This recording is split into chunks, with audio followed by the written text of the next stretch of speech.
Bonjour et bienvenue dans le Fil d'actu, l'émission qui donne du sens à l'information. Combien de temps cette situation pourra-t-elle durer ? Depuis le début du conflit entre la Russie et l'Ukraine, la France connaît une nouvelle et brutale flambée des prix.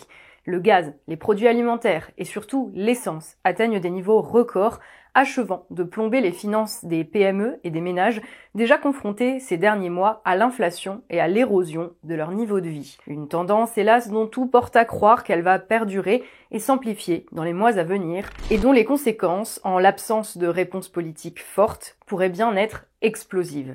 Alors, quelles seront les conséquences durables de ce nouveau coup au portefeuille des Français ? Cette situation résulte-t-elle de la seule fatalité ou nos dirigeants ont-ils une part de responsabilité dans tout cela ? La France peut-elle encore espérer limiter la casse et retrouver à terme le chemin de la prospérité et de la puissance ? Voici les questions que nous allons aborder ensemble dans cette vidéo. Nous allons livrer une guerre économique et financière totale à la Russie. À la Russie ou à Vladimir Poutine ? À la Russie, à Vladimir Poutine, à son gouvernement, mais le peuple russe en paiera aussi les conséquences. Soyons clairs, nous allons donc provoquer l'effondrement de l'économie russe. La Russie et la Biélorussie sont parmi les plus grands fournisseurs d'engrais. Si on continue de nous créer des problèmes pour financer ce travail, pour l'assurer dans la logistique, la livraison de nos produits, alors les prix vont augmenter toujours plus. Et cela va se ressentir sur le prix du produit final, sur les produits alimentaires. Une hausse des prix dans l'alimentaire, mais pas seulement. Les consommateurs européens sentent déjà depuis plusieurs jours une augmentation des prix à la pompe. La Russie est un important fournisseur d'énergie. 40% du gaz européen provient du pays. Qu'est-ce qu'on préfère ? Grelotter un peu plus ou continuer à trembler face à Vladimir Poutine ? Et qui est effectivement des milieux populaires très serrés, où il faut faire quelque chose. Mais il ne faut pas non plus exagérer. Il y en a qui vont moins voyager, etc. Je dirais qu'on est dans la guerre, on est solidaire d'une certaine façon en ce moment. Il faut trancher dans le vif, il faut accepter de payer le prix de la liberté. 1 degré de chauffage en moins dans tous les foyers européens, ça fait 10% d'importation de gaz russe en moins. C'est énorme. Donc on va aussi lancer une campagne de communication pour inciter au petit geste. C'est d'une grande efficacité. L'évolution de la situation en Ukraine, d'éventuelles nouvelles sanctions contre la Russie, mais aussi l'attitude, les décisions de Moscou peuvent faire repartir à la hausse les prix à la pompe.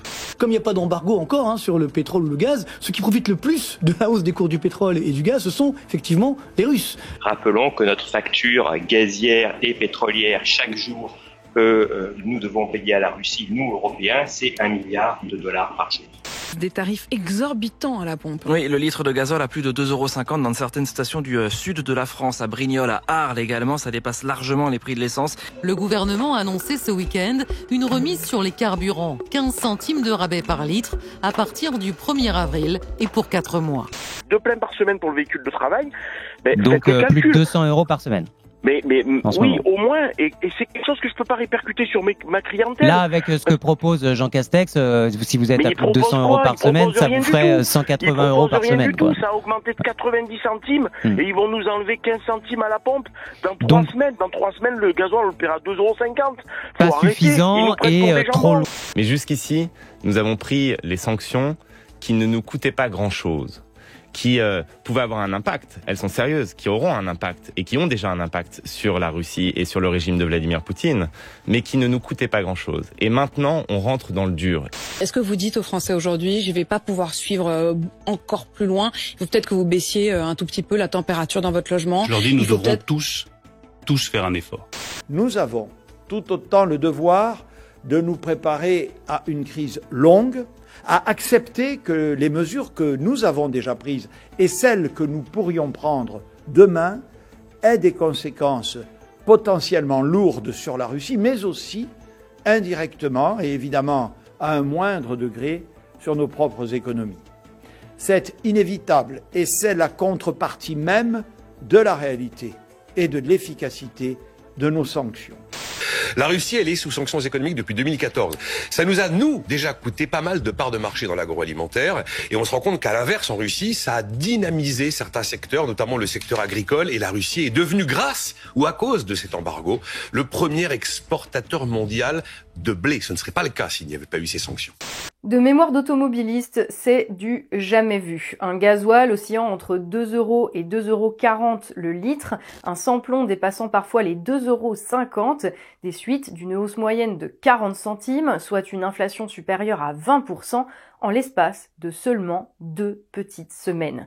Un prix des carburants qui aurait semblé délirant il y a encore quelques mois et qui, on ne va pas se le cacher, fait très mal au portefeuille. Pour les ménages, les dégâts sont bien sûr immédiats et pour cause. La voiture est aujourd'hui, pour une écrasante majorité de Français, absolument essentielle dans la vie quotidienne, ne serait-ce que pour se rendre au travail. Cela peut sembler évident, mais nombre de journalistes, politiques et autres influenceurs habitués aux commodités du réseau de transport parisien ont encore aujourd'hui souvent tendance à l'oublier.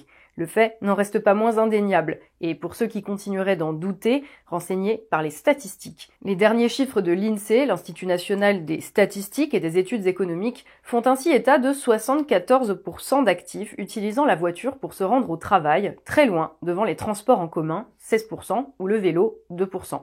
Un usage quotidien pour des trajets aller-retour parfois supérieurs à 100 km, qui explique d'ailleurs à lui seul l'ampleur prise par le mouvement des Gilets jaunes en 2018 dans ce que l'on appelle aujourd'hui la France périphérique. À l'époque, c'était l'annonce d'une nouvelle taxe sur le carburant, qui ne s'établissait pourtant alors qu'autour de 1,50 € le litre, qui avait suffi à mettre le feu aux poudres au sein d'une population majoritaire déjà confrontée à la dégradation de son niveau de vie. Depuis, non seulement les choses n'ont fait qu'empirer, mais encore la hausse du coût de la vie dépasse-t-elle très largement la seule question du carburant. Gaz, électricité, blé, l'inflation se généralise à l'ensemble des produits essentiels, avec un impact considérable, non pas seulement, comme on l'entend parfois, sur les plus nécessiteux, mais bien sur l'ensemble des Français que l'on considérait encore comme la classe moyenne il y a quelques années, et ce, dans des proportions d'autant plus grandes que la dépendance à la voiture est forte. Mais encore ne parle-t-on là que de la conséquence la plus directe, la plus évidente de cette brusque flambée des prix, qui en réalité affectera l'ensemble de notre tissu économique et social. Car si les ménages ont à subir la hausse des prix, c'est évidemment également le cas pour les entreprises, les commerçants, les agriculteurs ou encore les artisans. Hausse du coût des transports, de l'acheminement des matières premières ou de la livraison de marchandises, tout cela aura bien entendu des conséquences. Conséquences directes sur les marges dont le resserrement freinera les investissements, ralentira les créations d'emplois et pourra même entraîner son lot de faillites. Mais également répercussions sur les tarifs, les prix des marchandises et les capacités de production. À l'origine cantonnée à quelques secteurs essentiels, l'inflation ne peut donc que s'étendre à l'ensemble des marchés, alors même que les revenus des ménages, eux, sont condamnés à stagner. Stagnation des revenus, hausse des prix, un cercle vicieux de contraction de la demande et de l'activité se mettra fatalement en place, provoquant toujours plus de chômage, toujours plus de faillites et vidant au passage les caisses de l'État. Une situation qui ne peut que renforcer mécaniquement notre dépendance à la production étrangère, rendant ainsi de manière paradoxale notre économie toujours plus sensible aux chocs internationaux et aux variations des coûts de transport. Mais à ce phénomène vient déjà s'en greffer un autre, touchant particulièrement notre agriculture, avec donc toujours plus de répercussions, au final, sur le prix des denrées alimentaires. Il s'agit de l'envolée particulière des prix des engrais, dont nous vous parlions déjà ici en novembre dernier. On vous met bien sûr le lien vers la vidéo en description de celle-ci. Il se trouve que les tensions géopolitiques actuelles viennent aggraver considérablement, ce qui représentait déjà un énorme problème l'hiver dernier. Et pour cause, le premier exportateur d'engrais en Europe, engrais dont notre production agricole dépend et dont nous sommes les premiers importateurs à l'échelle de l'Union européenne, n'est autre que la Russie. Conséquence en vue, une explosion des coûts de production, mais surtout vraisemblablement une diminution pure et simple des récoltes. Donc, dans le secteur agricole également, venant s'ajouter au mouvement général, tout en le renforçant. C'est quelque chose qu'on oublie souvent, mais la plupart des engrais aujourd'hui sont des engrais azotés, et la base de ces engrais, c'est l'hydrogène. Si on a une crise sur le gaz, eh bien on a forcément une hausse des prix du gaz, on le voit d'ailleurs depuis plusieurs mois, on a une explosion des prix des engrais, et donc on a un risque de voir les agriculteurs avoir moins recours à ces engrais, et donc potentiellement des récoltes qui soient réduites. Si vous ajoutez à ça des risques climatiques qui augmentent, on peut parler notamment, on a actuellement une sécheresse historique au Maroc, eh bien vous pouvez vous retrouver très vite dans une situation extrêmement compliquée avec une récolte qui est réduite des besoins qui sont toujours les mêmes. Donc rapidement, des prix qui peuvent augmenter. D'ailleurs, les prix sont déjà très élevés sur beaucoup de matières premières. Le blé a atteint un nouveau plus haut historique.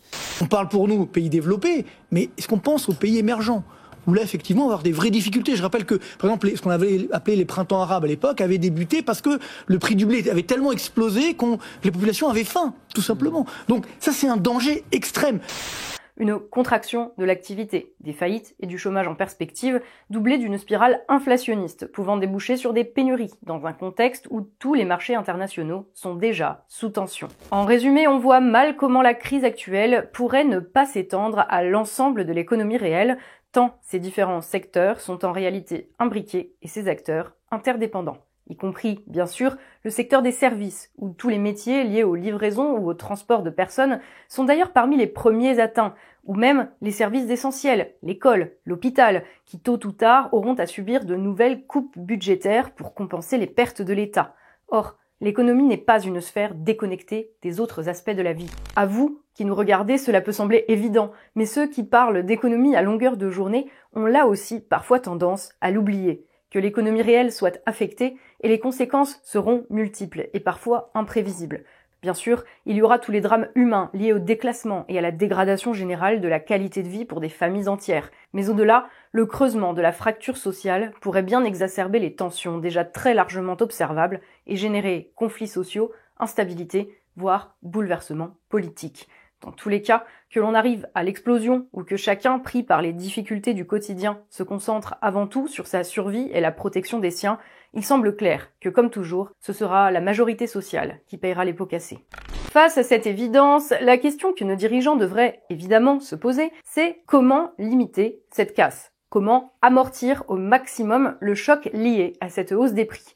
Comment limiter sa contamination à l'ensemble de l'économie et ses conséquences sur la société tout entière?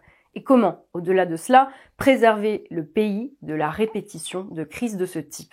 Vous vous en doutez, c'est ce que nous allons maintenant évoquer ensemble, et nous verrons que la réponse de l'exécutif actuel est malheureusement loin d'être à la hauteur. Mais pour voir cela, il faut d'abord se poser une première question. Qu'est-ce qui explique aujourd'hui la brusque flambée des prix que nous constatons? À cette question, une réponse semble s'imposer de manière évidente, c'est la guerre en Ukraine. Un choc extérieur, comme avant lui la pandémie de Covid, que nous n'aurions d'autre choix que déplorer, mais sur lequel nos gouvernants n'auraient, hélas, aucune prise. Pourtant, les choses sont loin d'être aussi simples. Car, comme pour chaque crise, si un événement plus ou moins prévisible, échappant à notre volonté, sert souvent de déclencheur, l'ampleur avec laquelle la crise nous atteint dépend très largement à la fois de la réaction que nous avons lorsqu'elle survient et des prises que nous lui avons données sur nous par notre attitude en amont. En l'occurrence, nous parlons ici de deux choses. Premièrement, les décisions prises par le président de la République Emmanuel Macron et par l'Union européenne depuis le début du conflit ont un impact sur notre situation économique au même titre que le conflit lui-même.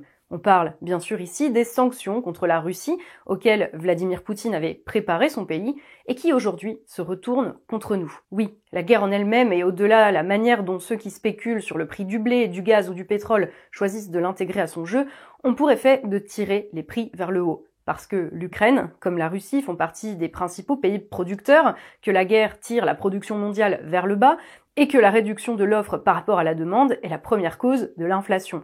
Mais quand l'Union européenne choisit d'exclure certaines banques russes du système d'échange interbancaire mondial SWIFT, ou quand elle annonce la réduction des importations de certains biens produits en Russie dont nous dépendons, elle contribue à amplifier le phénomène. Quand l'Union européenne annonce la fin des exportations de produits de luxe vers la Russie, alors même que la France est à la pointe dans ce domaine, c'est en réalité l'économie française et les emplois français qui sont touchés. Et quand, pour répondre aux sanctions, le parti de Vladimir Poutine lui suggère la confiscation des entreprises françaises présentes sur le territoire russe, c'est encore la France qui risque d'en faire les frais. Rappelez-vous toute la polémique qu'il y a eu cet été sur la question du champagne. On voit aussi que les Russes sont très friands de produits agricoles et agroalimentaires français, donc des rétorsions sur ce secteur-là auraient un impact très très fort. Ça c'est évident, et d'autant plus que après les sanctions de 2014, on s'est aperçu aussi que ces rétorsions sur les produits agricoles et les importations de produits agricoles avaient eu pour effet de dynamiser en fait le secteur agricole et agroalimentaire en Russie. les sanctions prises par l'Europe contre la Russie après l'annexion de la Crimée en 2014. La Russie était alors le premier importateur de nourriture au monde.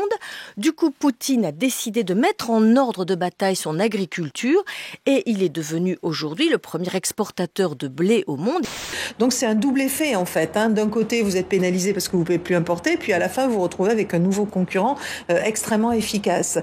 Ce qui est certain, c'est qu'on a été capable très rapidement d'être très unis et très fermes sur les 4 premiers paquets de sanctions qui sont extrêmement puissants et impactants. Avait rencontré déjà un certain nombre des objectifs qui étaient fixés pour ébranler le régime du Kremlin, mais nous essayons d'être... l'exclusion de SWIFT, on ne va pas refaire la liste. Et la Banque centrale russe. Rien n'a marché pour le moment. Et la Banque centrale, bien sûr que si, comment ça rien n'a marché? Aujourd'hui, le système est totalement ébranlé. Très concrètement, le Kremlin peut espérer capitaliser sur les nombreux investissements étrangers directs français et européens sur le territoire russe. Une des possibilités qui s'offrirait au Kremlin, et c'est d'ailleurs ce qu'a annoncé Vladimir Poutine aussi récemment que vendredi dernier, serait de prendre des contre-mesures qui viendraient viser les actifs financiers français et étrangers sur le territoire russe. Et on peut éventuellement penser, dans un scénario maximaliste, à des nationalisations, par exemple, des participations de grands groupes français dans des joint ventures ou d'autres partenariats signés avec des entreprises russes qui seraient relativement désastreux d'un point de vue économique, vu que les investissements directs français en Russie représentent plusieurs dizaines de milliards d'euros. Pour de logiciels. À propos du gaz russe, est-ce qu'il y a le risque inverse que Vladimir Poutine coupe le robinet? On ne peut pas l'exclure, mais notre compréhension est la suivante, c'est que pour faire ça, il devrait pouvoir immédiatement vendre à quelqu'un d'autre. Moi, je pense qu'il pourra vendre à la Chine, tôt ou tard. Mais la question, c'est comment peuvent-ils adapter leurs infrastructures et combien de temps ça va prendre pour pouvoir tourner son infrastructure vers la Chine. Certains experts nous disent que peut-être dans 1 an, 18 mois, 12-18 mois, ils pourraient réaliser des infrastructures. Il faut être très clair. Aujourd'hui, on est donc dans une situation déjà de forte tension. La Russie, vous le rappeliez, est l'un des principaux producteurs et l'un des principaux exportateurs de pétrole. Aujourd'hui, la Russie exporte du pétrole vers l'Europe. 25% du pétrole européen vient de Russie. Exporte du pétrole vers les États-Unis. Les États-Unis importent à peu près 700 000 barils par jour de produits pétroliers en provenance de Russie. Et on était déjà aux limites en termes de capacité de production pour répondre à la demande. Si le pétrole russe disparaît du marché, nous n'avons rien pour compenser. C'est que la capacité de production qu'on pourrait récupérer de l'Iran, c'est à peu près 1 200 000 à 1 300 000 barils par jour. La Russie produit quasiment 11 millions de barils par jour. Donc on est très loin du compte. Bien sûr, cette réalité, celle que les sanctions imposées à la Russie pèsent également sur les Français, est difficile à faire entendre dans les principaux médias. On le voit dans le débat présidentiel. Il existe aujourd'hui une véritable injonction morale à approuver toutes les sanctions au nom de la lutte contre la tyrannie. Le problème, c'est que rien ne permet d'affirmer que les dégâts infligés à l'économie française en valent la peine. Le ministre Bruno Le Maire a beau affirmer que les sanctions vont provoquer l'effondrement de l'économie russe, rien n'est moins sûr. La richesse de la Russie, mesurée par le produit intérieur brut, a beau nous paraître extrêmement faible, le fait qu'elle repose sur l'extraction d'hydrocarbures et la production de biens agricoles manufacturés de première nécessité, assurant au pays une quasi-autosuffisance, rend ce dernier particulièrement résilient en réalité. En temps de crise, tous les types de richesses ne se valent pas. On l'a vu avec la pandémie de Covid, où les pays produisant sur leur sol médicaments et matériel médical étaient avantagés par rapport aux autres. Et bien quand c'est la guerre, c'est pareil. Le pays qui a le pétrole et le blé peut tenir le choc, alors que celui dont l'économie est basée sur le tourisme, le commerce de NFT ou le développement de systèmes innovants et disruptifs de solutions de gestion de trésorerie en ligne n'aura plus que ses yeux pour pleurer. Dans ce contexte, il est donc permis de douter que les sanctions servent à quoi que ce soit d'autre qu'à nous tirer une balle dans le pied. Oui, très clairement. Après, l'augmentation des prix de l'énergie, elle est conjoncturelle. Elle ne date pas de cette crise. Les prix de l'énergie avaient atteint des sommets déjà bien avant l'incursion militaire russe sur le territoire ukrainien. Qu'est-ce que c'est le prix des matières premières et au-delà, le prix des biens de première nécessité dans une population qui augmente? Eh bien, c'est la préemption par ces biens de première nécessité d'une partie de plus en plus importante de votre revenu et qui fait qu'il ne sera plus disponible pour consommer autre chose. Or, néso-économique, qu'est-ce que c'est? C'est pas des producteurs de matières premières, en France, en Europe en particulier. Une économie de services. C'est une économie d'abord de services. 80%, 90% de nos emplois sont des emplois de services. Et je donne souvent cet exemple, au-delà de $100, et on le voit déjà, les gens partent moins en vacances. Alors jusqu'à maintenant, ils partaient moins en vacances. À 90, $100, vous partez moins en vacances. À 120 $, 130 $, vous partez pas en vacances. Et donc ça veut dire Pas d'argent qui revient au bailleur, celui qui vous logeait en fait pendant vos vacances. Pas d'argent pour le restaurateur qui vous nourrissait quand vous partiez en vacances. Pas d'argent en fait pour tous les services que vous consommez dans ce moment-là. Or, aujourd'hui, l'essentiel de nos économies, elle repose là-dessus. Et donc, vous avez véritablement une mise en difficulté du tissu entrepreneurial de nos entreprises associée à cette poussée, à cette flambée des matières premières, au-delà d'un niveau qui fait que les gens doivent arbitrer. Et cette évocation de ce qui fait la force et la résilience de la Russie nous amène en miroir à comprendre la faiblesse structurelle de notre modèle économique, celle qui nous rend aujourd'hui si vulnérables au moindre choc international, là où nous aurions été parfaitement capables d'y résister il y a encore quelques décennies. Et c'est cette faiblesse, profondément déstabilisatrice, qui, au-delà de la conjoncture, constitue aujourd'hui le principal problème de la France, celui dont découlent tous les autres, et qui, de crise en crise, nous conduit vers le chaos. Cette faiblesse, c'est bien sûr notre dépendance. On le sait, la France est aujourd'hui incapable de répondre à ses besoins. La désindustrialisation, la perte de notre souveraineté alimentaire, la délocalisation de nos outils de production à l'autre bout du monde plombe aujourd'hui, après avoir détruit l'emploi sur notre territoire, notre richesse à hauteur de 87 milliards d'euros par an. Mais surtout, nous laisse totalement démunis quand, pour une raison ou pour une autre, le commerce international ralentit. C'est le cas aujourd'hui avec la guerre en Ukraine, mais c'était déjà le cas hier, lors de la pandémie de Covid. Et l'inflation qui sévissait déjà avant que la Russie n'envahisse l'Ukraine vient d'ailleurs très largement de là, d'une sensibilité accrue aux fluctuations du marché international et à la bonne volonté de nos fournisseurs. La preuve en est d'ailleurs que les quelques secteurs où nous subissons moins la crise que nos voisins sont ceux où nous avons conservé une partie de notre puissance passée. On pense bien sûr ici au prix de l'électricité, maintenu à des niveaux décents grâce à un parc nucléaire nous épargnant une dépendance totale au gaz russe. Et maintenant que l'on sait d'où vient la subite flambée des prix, on comprend un peu mieux les décisions qu'il importe de prendre si l'on souhaite éviter le pire. Bien sûr, des mesures d'urgence sont nécessaires. Pas pour le 1er avril, pas à l'été, mais maintenant. Si l'ordre social est menacé par la hausse des prix, il est du rôle de l'État d'intervenir afin de le préserver. Blocage des prix, baisse des taxes sur les produits pétroliers, soutien direct aux ménages et aux entreprises. Les possibilités ne manquent pas. L'objectif étant d'amortir le choc, de limiter sa propagation, d'éviter les réactions en chaîne incontrôlables à court terme. De même, on l'aura compris, il importe que l'exécutif s'interroge sur la pertinence des sanctions afin de ne pas ajouter du chaos au chaos. Certes, il peut être tentant, surtout en période électorale, de jouer les chefs de guerre, remparts de la démocratie.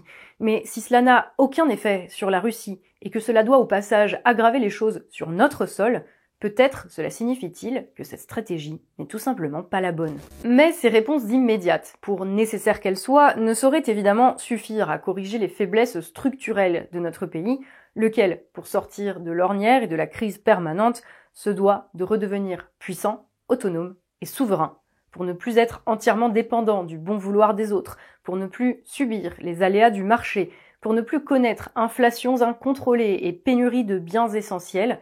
La France doit désormais redévelopper son industrie, sa recherche, son agriculture. En bref, reconstruire une économie réelle, forte. Un projet absolument colossal qui demande un engagement absolu au sommet de l'État. Le problème, c'est qu'aujourd'hui, l'exécutif est aux antipodes de tout cela. Ces derniers mois, alors que la spirale d'inflation et de stagnation de l'activité montrait ses premiers signes, on vous en alertait d'ailleurs ici même, Emmanuel Macron et son gouvernement semblaient consacrer moins de temps et d'efforts à tenter de circonscrire le problème qu'à le nier, répétant à qui voulait l'entendre que tout allait pour le mieux, que l'économie française ne s'était jamais aussi bien portée. Puis, le début de l'année, les cours du gaz naturel se sont envolés en Europe, une hausse de près de 250%. Jusqu'où la facture va-t-elle grimper? Les tarifs réglementés du gaz vont encore augmenter le mois prochain, c'est-à-dire vendredi, plus 12,6%. Il y avait déjà eu des hausses les 2 derniers mois et plus de 10% en juillet. À la pompe, le super sans-plomb a désormais atteint le niveau qui avait déclenché la crise des Gilets jaunes il y a 3 ans. Un élément qui n'a pas échappé au gouvernement. Le Premier ministre a annoncé un coup de pouce. Nous avons essayé la baisse des impôts et la transformation en profondeur de la fiscalité. Les résultats sont là. Une grande victoire française contre la résignation et contre le fatalisme. Un taux de chômage qui est le plus bas depuis 2008. Et surtout, Alba Ventura, un taux de chômage des jeunes qui est le plus bas depuis 1986. Il était de 25% en 2017. Nous l'avons ramené à près de 10 points de moins, 16%. Ça prouve une chose très simple, c'est que, contrairement à ce que disent tous les Cassandres, matin, midi et soir, qui n'ont rien d'autre à inventer pour la campagne électorale, l'économie française se porte très bien. Depuis la guerre en Ukraine, le discours a changé. On ne nie plus la situation, mais on incite les Français à l'accepter comme coût de notre solidarité avec le peuple ukrainien et le prix à payer pour la sauvegarde de la démocratie et de la liberté. En réalité, une simple justification morale au fait de fuir ses responsabilités destinée à faire accepter au peuple de France une situation intenable que le contexte international ne justifie certainement pas. Culpabiliser les gens pour leur faire endosser le prix de ses propres échecs, une technique de manipulation qu'Emmanuel Macron a érigée en mode de gouvernance depuis 5 ans, mais qui ne peut fonctionner indéfiniment. Ce que vous dites aux Français aujourd'hui, je ne vais pas pouvoir suivre encore plus loin. Il faut peut-être que vous baissiez un tout petit peu la température dans votre logement. Je leur dis, nous devrons tous faire un effort.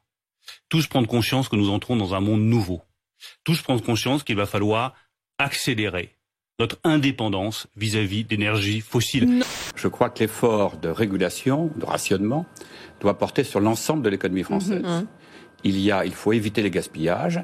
Ça fait 15 jours, je pense qu'il est impératif de lancer maintenant une grande campagne, premièrement de communication, pour appeler l'ensemble des Français, l'ensemble des entreprises, mais pas que les entreprises, à réduire, à organiser et à rationaliser leur consommation. Il faut trancher dans le vif, il faut accepter de payer le prix de la liberté et de la démocratie et de la paix sur notre continent. Aucune mesure d'urgence à la hauteur de la situation en vue, donc, sinon la vague annonce d'un plan de résilience dont on attend toujours les contours, ressemblant davantage à une promesse de candidat qu'à une mesure de président. Surtout, hélas, rien de concret en vue pour ce qui est d'un plan massif de réindustrialisation, de relocalisation de la production, seul à même de sortir la France de l'impasse. À ce sujet, si les candidats à la présidentielle y vont désormais tous de leur petit couplet, chacun ayant compris les attentes des Français en la matière, c'est bien sûr la manière d'y parvenir que les choses pêchent. Du côté de l'exécutif, bien sûr, mais aussi des opposants, Valérie Pécresse, Éric Zemmour ou Anne Hidalgo, une seule réponse semble se dessiner. La baisse des impôts de production qui inciterait les entreprises à revenir sur notre territoire. Une illusion absolue, quand dans le même temps s'ouvrent des discussions pour élargir à l'Est une Union européenne fondée sur la destruction des protections douanières, à des pays où, comme en Ukraine, le salaire minimum s'élève à 180 € par mois. Avec de tels dirigeants, les entreprises n'ont hélas pas fini de partir s'installer à l'autre bout de l'Europe, rendant notre pays toujours plus dépendant du commerce extérieur, toujours plus sensible aux crises internationales, toujours plus fragile face aux variations du marché, et le plongeant donc, chaque jour, un peu plus dans la crise. Voilà, le fil d'actu, c'est tout pour aujourd'hui. Merci de nous avoir suivis. On espère que cette vidéo vous aura intéressé et permis de comprendre un petit peu mieux la crise actuelle. Avec la guerre en Ukraine, il est vrai que certains au sommet de l'État semblent vouloir en profiter pour faire mieux passer leur agenda politique en taxant au passage tous ceux qui ne seraient pas d'accord avec eux de pro-russe, de pro-Poutine, quand bien même ça n'aurait strictement rien à voir. La semaine dernière, on a vu comment Emmanuel Macron cherchait ainsi à nous refourguer une Europe de la défense imaginaire pour mieux justifier le manque d'ambition de sa politique nationale. Cette semaine, il nous semblait important de montrer comment le même Emmanuel Macron cherche à utiliser la guerre pour faire avaler la pilule de ses politiques économiques désastreuses, bien aidé en cela, il faut le dire, par des journalistes manquant singulièrement de recul et d'esprit critique. Dans un contexte de guerre et de tensions internationales, où les gens ont peur et où la propagande fonctionne à plein régime, côté russe bien sûr, mais aussi chez nous sur des aspects différents, il est important de garder la tête froide et de prendre le temps d'expliquer les choses, afin de ne pas se laisser abuser par n'importe quel escroc et ensuite le regretter sévèrement. Si vous êtes d'accord avec ça, on compte donc sur vous pour partager cette vidéo au maximum autour de vous, de manière à faire contrepoids, on l'espère, au discours aujourd'hui omniprésent dans les médias. Par ailleurs, si notre travail vous plaît, que vous le jugez utile au débat public, on vous invite bien sûr à le financer à hauteur de quelques euros par mois via notre page Tipeee dont le lien se trouve en description de cette vidéo. Étant donné la conjoncture et le prix de l'essence, on comprendra évidemment que vous ne puissiez pas. On rappellera simplement que le fil d'actu est aujourd'hui un média 100% indépendant qui fonctionne uniquement grâce au financement des tipeurs. C'est vous, les tipeurs, qui nous permettez de faire ce travail et de rémunérer l'équipe. Sans vous, on n'existerait pas. On serait obligé de nous vendre à des annonceurs ou à des mécènes qui pourraient alors exercer un contrôle sur notre ligne éditoriale, là où, aujourd'hui, on bénéficie, grâce à vous, d'une liberté absolue dans le choix et le traitement de nos sujets. Donc merci, d'autant plus dans la période actuelle où il est particulièrement difficile de tenir une parole que nous voulons à la fois construite, non partisane, mais résolument engagée auprès de ceux qui font vivre ce pays et dont la voix n'est pourtant presque jamais écoutée. Merci pour tout ça. Et si vous aussi, vous voulez nous soutenir et que vous en avez les moyens, ça se passe sur Tipeee, en description sous la vidéo. Tout ceci étant dit, pensez bien évidemment à vous abonner à notre chaîne si ce n'est pas déjà fait et à cliquer sur la cloche afin de recevoir toutes les notifications pour nos nouvelles vidéos. Vous pouvez aussi nous suivre sur nos différents réseaux sociaux, Facebook, Twitter, Instagram, histoire de ne rien rater de notre actualité. En dessous de cette vidéo, n'hésitez pas à laisser un pouce vers le haut et un commentaire, ça fait plaisir, ça contribue au débat et ça améliore la visibilité de nos contenus. Que demander de plus? On se dit à la semaine prochaine pour un nouveau fil d'actu, l'émission qui donne du sens à l'information.